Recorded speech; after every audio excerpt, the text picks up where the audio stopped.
Afin de mieux comprendre cet enseignement biblique sur le chapitre 13 de l'Apocalypse, il est nécessaire et important de connaître le contexte dans lequel Jésus a vécu et aussi celui des premières communautés chrétiennes du 1er siècle. Pour le faire, tenons compte que plusieurs personnes de haut rang détenaient le pouvoir à plusieurs niveaux. En voici 3 qui nous aideront à entrer dans le contexte et l'ambiance de l'époque. D'abord, nous avons 2 règnes différents, celui de Rome et celui de Judée. Du côté romain, l'empereur Auguste était le dirigeant principal de l'Empire, mandataire du peuple et chargé de gérer le grand pouvoir économique, social et politique des nations qu'il conquérait. De l'autre côté, le roi de la nation juive, Hérode, gouvernait la Palestine en tant que chef du royaume de Judée, considéré par le peuple comme la tête et maître des Juifs. Il a su avoir de bonnes alliances avec l'Empire romain, à tel point que le Sénat l'a reconnu comme roi de Judée et citoyen romain en même temps. Aussi, dans les évangiles, nous remarquons la présence de notre 3e et dernier protagoniste qui exerçait un grand pouvoir dans la province de Judée. Il s'agit de Pilate. Cet homme recevait le titre de gouverneur romain. Il avait la responsabilité de maintenir l'ordre dans la province et de l'administrer au nom de l'empereur, au plan judiciaire, politique et économique, pour subvenir aux nécessités de la province et de Rome. Après la mort de l'empereur Auguste, plusieurs autres l'ont succédé jusqu'à l'empereur Domitien, qui a gouverné sévèrement et cruellement dans le temps où l'apôtre Saint Jean écrivit le livre de l'Apocalypse. Aucun doute, cet empereur, bien marqué par le sceau du 666, est le ministre dont Saint Jean parle dans le récit, celui qui rend service à la première bête, c'est-à-dire à la méga-structure de l'Empire romain. Il nous semble important de connaître qui était cet homme renommé par son caractère et sa tyrannie, pour mieux comprendre le contexte de cet enseignement qui nous explique l'énorme domination et la persécution qu'ont subi les communautés chrétiennes du 1er siècle. Voici pour vous Domitien.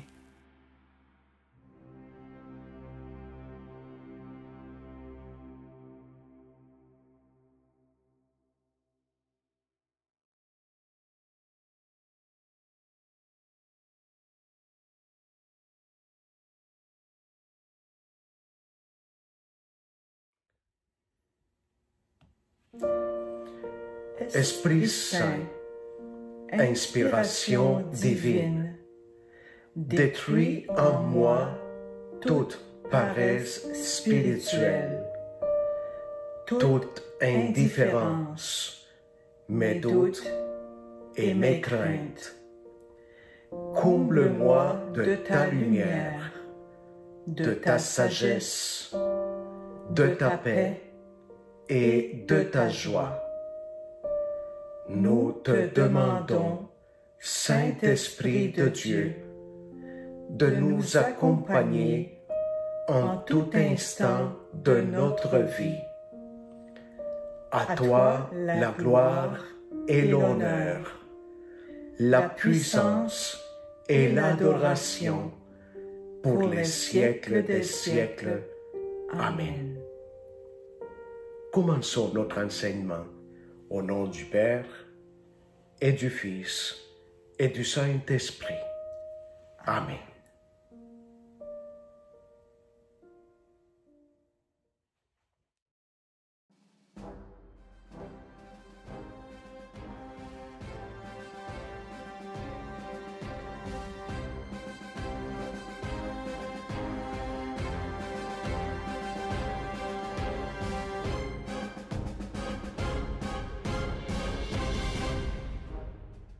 Titus Flavius Domitianus fut le premier empereur romain de la dynastie flavienne et celui qui a suscité le plus grand nombre de controverses.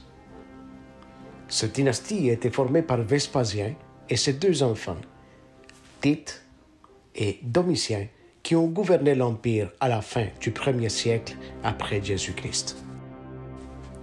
D'un côté, Domitien fut terriblement haï par les sénateurs et par les notables de Rome. Mais de l'autre côté, il fut grandement aimé par les légionnaires et par les habitants des provinces de l'Empire. Alors, dans ce sens, il est difficile de conclure si son règne fut renommé et caractérisé par la lumière ou bien par les ténèbres.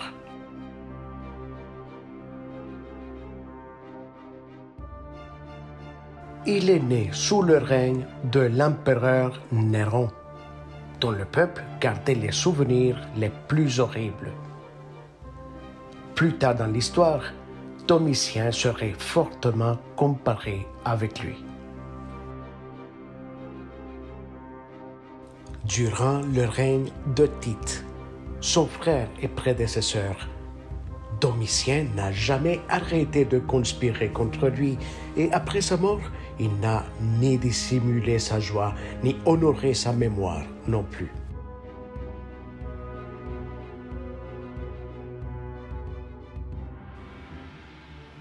Domitien assistait au forum romain pour donner suite aux causes et aux allégations légales de l'Empire. Il appliquait la justice radicalement et était inflexible envers les gouverneurs et les membres de l'État corrompus et tous ceux qui abusaient contre les plus démunis de la société. Cependant, il administrait sa justice sans aucune piété. Au forum romain se trouvaient des femmes qui étaient bien connues sous le titre de Vestales. Il s'agissait des prêtresses de la Rome antique. Elles avaient la responsabilité de l'entretien du feu sacré au temple de la déesse Vesta, qui était la déesse romaine, protectrice du foyer domestique et du foyer public. Domitien, renommé par son caractère dominateur et sa tyrannie, a été même capable d'ordonner de faire enterrer vivante Cornelia, la Vestale maximale. La raison? Elle avait profané sa charge dans l'Empire en emmenant ses amants dans les installations impériales. Alors Domitien, en colère, prit la ferme résolution de les faire flageller jusqu'à la mort. Cet empereur était caractérisé par sa jalousie à cause de la popularité de Tite, son frère et prédécesseur. Il essaya de gagner la faveur du peuple en lui offrant des courses de chevaux, des compétitions et des combats de gladiateurs. Au fur et à mesure que le temps de son règne avançait, il finit par mener l'Empire jusqu'à la ruine économique en restaurant d'innombrables constructions impériales et en lançant d'innombrables cadeaux aux tribunes en amphithéâtre lors des combats. à cause de la ruine des ressources de l'État, il s'est vu obligé à prendre des décisions désespérées pour récupérer l'économie et les finances.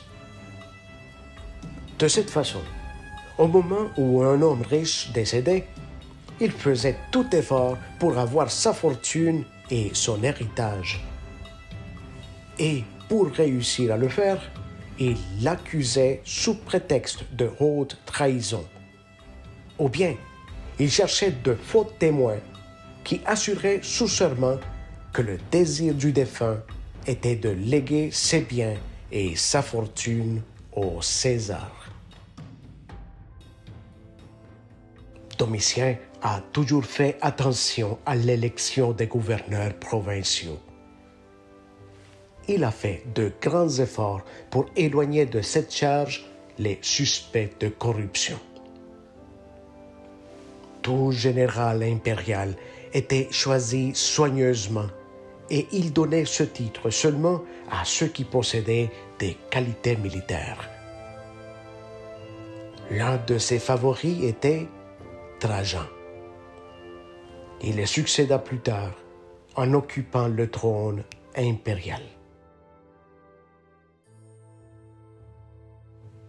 Les gouverneurs étaient des fonctionnaires élus ou nommés par l'empereur et chargés en son nom de la direction et l'administration des provinces romaines.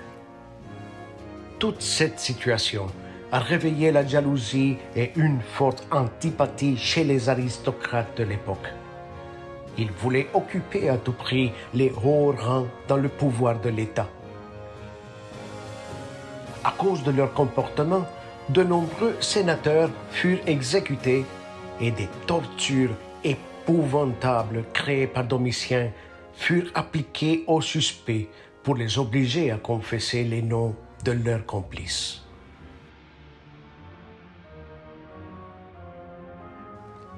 Il aimait commencer ses sentences en permettant de faire appel à la clémence, et si quelqu'un confessait son crime, il concluait la sentence avec une condamnation à mort ou à l'exil. Domitien a combattu de façon exemplaire lors de la bataille du Danube et il a remporté plusieurs victoires contre les barbares.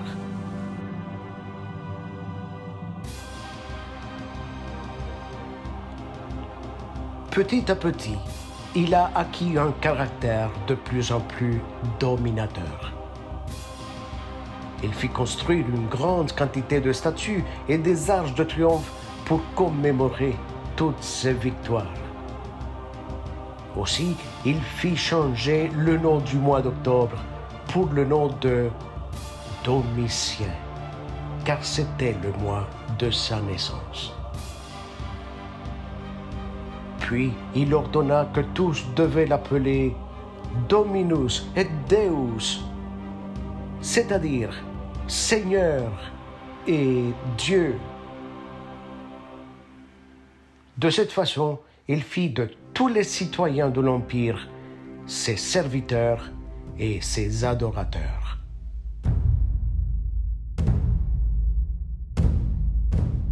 Cette prétention d'être divinisé a déclenché l'une des pires persécutions des chrétiens de l'histoire, qui refusèrent de rendre culte à l'empereur. Puis, éclatant en colère, Domitien fit exécuter tous ceux qui ne renonçaient pas à leur foi, incluant quelques membres de sa famille, entre autres son cousin Flavius Clemens.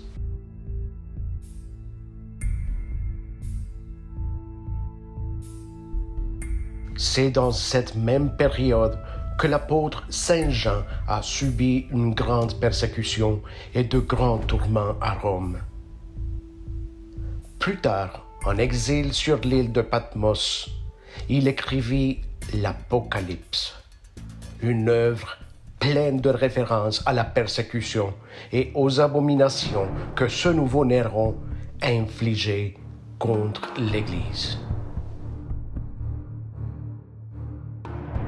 Domitien fut tué à coups de couteau par plusieurs membres de sa cour royale en 95 après Jésus-Christ. Ces sénateurs ont décrété tout de suite après sa mort l'approbation de l'acte damnatio memoriae, et son nom fut effacé de tous les monuments pour que sa personne et son œuvre tombent dans l'oubli pour toujours.